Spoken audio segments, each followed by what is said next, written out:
আসসালামু আলাইকুম রহমতুল্লাহি বারাকাতু। ইন্না লিল্লাহি ওয়া ইন্না ইলাইহি রাজিউন।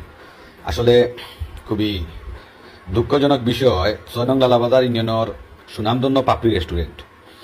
আপনারা সবে দেখছেন গতকালকে রাতকে কিলা সংঘর্ষ হয়েছে, মারামারি হয়েছে, ইটাইটি হয়েছে, বাড়াবাড়ি হয়েছে, ভাঙ্গাভাঙ্গি হয়েছে। খুবই দুঃখজনক বিষয়। একটা ব্যবসা প্রতিষ্ঠান, হায়রে গ্লাসের অবস্থা দেখো, হা গ্রিলের অবস্থা দেখায়নি। আয় রে হায়, গ্যাসের সিলিন্ডার ফালাইল, ভাঙ্গা গ্লাস ফালাইল, বক্সাইন ফালাইল, সাইরো বাইদি সবটা ভাঙ্গা ফালাইল। এর বাদে তাওয়া হানো রয়েছে একবারে জাগাত। ওফ, তাওয়ার উপরে তেল আইলু আপনার দেখা, এর মাঝে দেউকা খাইগুলা রুটি বলা লাগি। ওফ, আফসোসের বিষয় লগিয়া, দুঃখের বিষয় লগিয়া যে একটা ব্যবসা প্রতিষ্ঠান জুড়াইতে অনেক কষ্ট লাগে, অনেক পরিশ্রম লাগে, অনেক সময় লাগে, অনেক টাকা পয়সা লাগে, অনেক সহযোগিতা লাগে, অনেক বুদ্ধিমত্তা লাগে। খালি ব্যবসা প্রতিষ্ঠান নাই, লগে 3টা গাড়িও বাঙ্গা সুরমার ফুটাই। এর মধ্যে পাপড়ি রেস্টুরেন্টের সামনের যে গ্লাসগুলা বাঙ্গা সুরমা সুর হয়ে গেছে। ওই দেখো, দেখতে পারা আপনারা। খালি ইকান নাই, আমি আরো একটু দেখানোর চেষ্টা করি। ইট রাখল দেখরা আপনারা। এলাক দেখো কা গ্লাস বাঙ্গিয়া, চেয়ার বাঙ্গিয়া। স্বয়ং রেস্টুরেন্টের ভিতরে আমি হামাইছি না, অবশ্যই পুলিশ প্রশাসন বন আসলা, তারা নিষেধ দিচ্ছেন।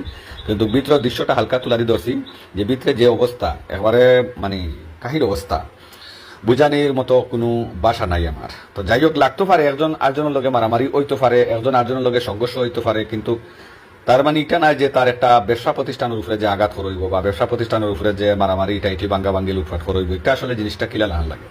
যাই হোক, আমি যে বিষয়টা তুলে ধরতাম চাইছি, আমি আসলে মূলত কোনো বিষয় জানি না, কিতা লাগি কিয়র দায় যে মারামারি হয়েছে। যতটুকু জানি যে পাপড়ি রেস্টুরেন্টর লিটন ভাইয়ের লগে সংঘর্ষ হয়েছে, সেনে বা কিতা লাগি, এই বিষয়টা আমি আসলে আন্তরিকভাবে দুঃখিত। আপনার কাছে বিষয়টা তুলে ধরতে পারতাম না। আবার আপনারা অবশ্যই এই বিষয়ে আসলে দেখছেন। আমি সকালে শুটিং আওয়ার সময় এই বিষয়টা দেখে আমার নিজের কাছে খুবই খারাপ লাগছে, বা আমি লাইভ দিয়েছি দেখে আমি নিজেকে ভিডিও করলাম, দেখলাম যে অসংখ্য গ্লাস ভাঙ্গা, বোতল ভাঙ্গা। ও খুবই দুঃখজনক বিষয়।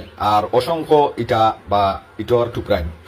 আমি ওখানে কই মু সবে সেইবে থাকবাই, খেলে থাকবাই, রাগগুসা কমাইয়া চলবাই, মাথা স্থির করে চলবাই, বুদ্ধি খাটাইয়া চলবাই, মিলেমিশে থাকবাই। আর যেটা হয় না কেন এটা মীমাংসা করার চেষ্টা করবাই, লাগায় কমিনে আর বাঙ্গায় মুমিনে। লালাবাজার পাপড়ি রেস্টুরেন্টে যেহেতু ঝামেলা লাগছে, তখন কিন্তু গাড়ি ঘোড়া সবটা জাম আছে, রোড ব্লক আছে। যাই হোক, আমি সকালে যেটুকু ভিডিও করছি 6টা বাজে। সব ভালো থাকবা, সুস্থ থাকবা। নেক্সট কিছু ফাইলে অবশ্যই তুলিয়া দেবো। সালাম।